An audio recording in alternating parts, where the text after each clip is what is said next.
Lauren Holtmeier, who is Senior Middle East Energy Editor of S&P Global, who joins us from Dubai. Thank you very much for your time. We hear now that 2 tankers were attacked near the mouth of the Persian Gulf, increasing this chance that the Strait of Hormuz could well close. Do we have any further updates on that? Hey, thanks for having me. It's great to be here. We're also tracking these ships right now. We're trying to get confirmation that one is sinking. We've seen Iranian media say it's sinking, but we have not independently verified that. And in the past few hours over the last day, we are seeing more companies tell their ships to avoid the strait. We've seen Maersk come out and say, please don't go through that waterway today, as well as Japan's 2 major ship operators. And, I had a look right before this at tanker traffic in the strait, and we're seeing about 230 tankers in that waterway right now, with most of them clustered around the port of Fujairah in the UAE, right outside the strait, actually. Only a couple are at the Bandar Abbas port in Iran. Yesterday, there were some audio recordings circulating that the IRGC had come out and said to mariners, we are closing the strait. It is closed. Do not go through the Strait of Hormuz. But it's important to note that maritime watch organizations came out very quickly and said, we've heard these audio recordings. We've seen them go to mariners. We can't independently verify these. And this is not an official closing of the strait. That has to come from Iranian official sources, and we've not seen that yet. But we are seeing traffic moving out of the strait at this time, and companies say to ships, proceed with caution if you're going, and advising against it. And to say it's a sort of vital shipping lane is an understatement. I mean, I read 30 to 33 million barrels of oil, the equivalent of, passes through each day. Just talk us through the consequence if a lane like that is significantly disrupted on, bluntly, prices of oil, and therefore, the pound in people's pockets. Yeah, so, the Strait of Hormuz closing is one of those kind of fantastical situations that oil markets like to talk about a lot, and it seems almost unimaginable that it would actually happen. And whenever we talk about the strait closing, we do see little price jumps. So in the past few weeks, when Iran has said we will close it or we will threaten to close it, we do see a couple dollars a barrel priced in. Now, if the strait actually closes, we could see much higher price jumps. I can't comment on how high. We've seen analysts say that prices could climb to $100 a barrel if war breaks out with Iran, which would be about $30 higher than where we're at right now. So that would really be something.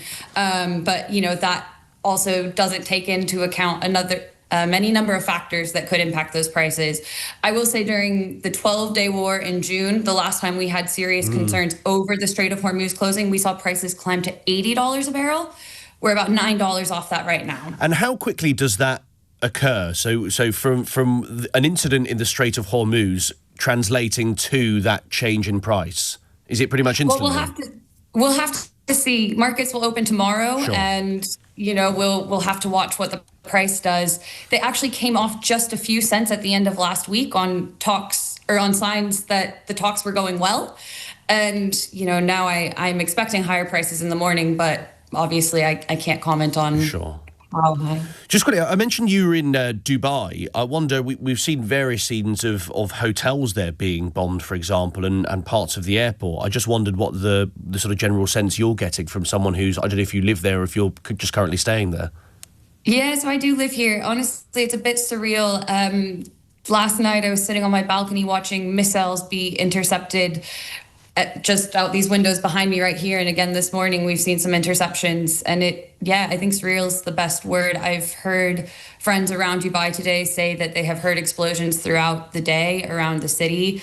So it does seem that it's been continuing throughout the day. I think, the general sense is everybody's pretty hunkered down. I've heard of a lot of people stockpiling supplies in case it continues. Thank you very much for joining us. Stay safe. Lauren Holtmeier is Senior Middle East Energy Editor of S&P Global. Let's bring into the conversation Dr. Sal Mercogliano, who is Professor of History at Campbell University in North Carolina, also an adjunct Professor of History at the US Merchant Marine Academy, and is a former merchant mariner himself. Thank you very much for your time. Much appreciated. Can I ask you, on the news we have heard over the last hour or so about the USS Abraham Lincoln, Iran were initially claiming that they had launched 4 ballistic missiles that had hit, but we've had a denial from US Central Command. I just wonder, based on the sort of information you've been able to see, how you read that situation. Yeah, I think that the U.S. Central Command statement is probably accurate. I mean, it's very difficult for an enemy or Iran to strike at a U.S. aircraft carrier. It would have a very in-depth layer of defenses, both from its screening vessels and its aircraft. Not to mention, it's pretty hard to hit a moving object. Where we've seen ballistic missiles successful against ships are pretty slow commercial vessels in restricted waters, like off the coast of Yemen in the Red Sea. And we've seen as well the US hit warships from Iran as well within the last hour. Yeah, the U.S. Navy, and along with the other military, have been targeting Iranian naval craft. This all has to do with ensuring that the Strait of Hormuz remains open, and the Iranians can't do anything to interdict that. Remember, 20% of global oil flows through that narrow maritime choke point. We were talking about that actually only around sort of 20 minutes ago with another guest with regards to the Strait of Hormuz, but it'd be interesting to get your perspective on that as well. You talked about the sort of significance in terms of numbers there. We're talking about tens of millions of barrels of oil equivalent that travel through that particular bit of water. I just wonder your sort of reflection on, if that is closed, what effect that will have on consumers.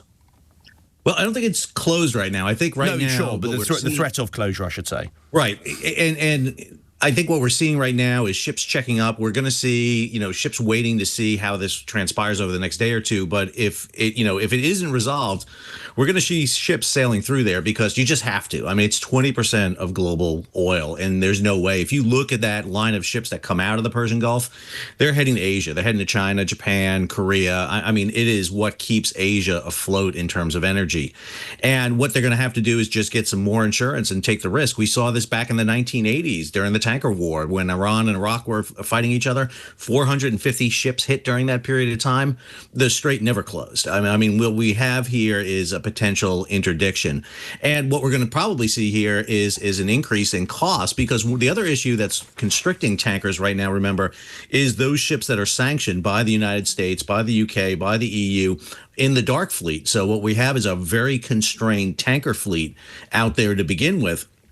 And what we'll see is oil prices go up, and what we're really going to see is the charter rate for these tankers go up. It's jumped from $50,000 a day for a tanker up to over $150,000 a day.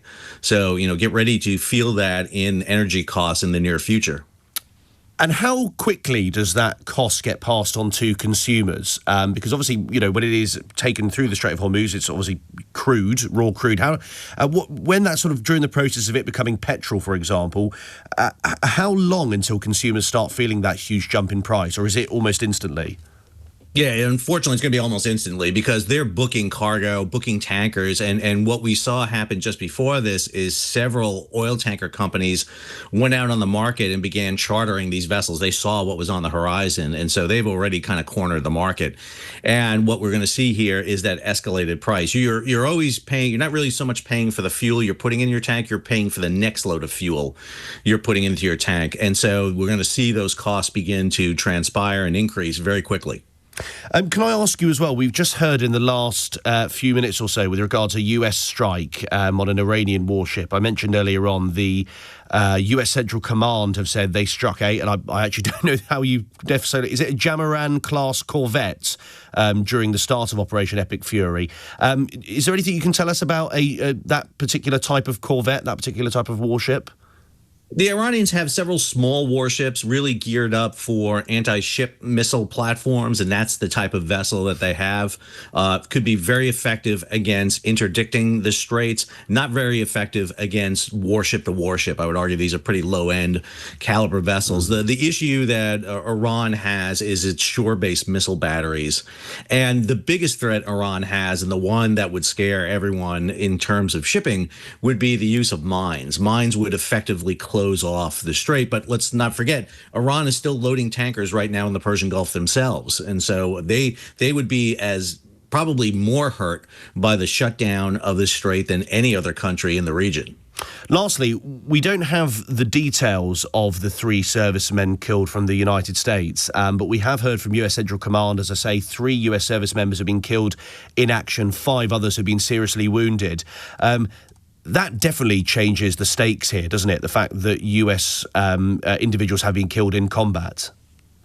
Oh, I agree, and I think it also reflects another major point is base and port infrastructure defense in and around the Gulf. I mean, everyone should have been prepared for this. I mean, there's been a lot of talk about really hardening up bases and secure facilities in and around, and what we've seen is really the vulnerability of this. The U.S. has adopted this very kind of dispersed logistics type aspect here, but the problem with dispersing everything is you got to just defend everything, and unfortunately, that exposes a lot of its soldiers and sailors and airmen and Marines to potential strikes. And I almost envision that these 3 were killed probably in Bahrain, where that strike took place against the 5th Fleet headquarters.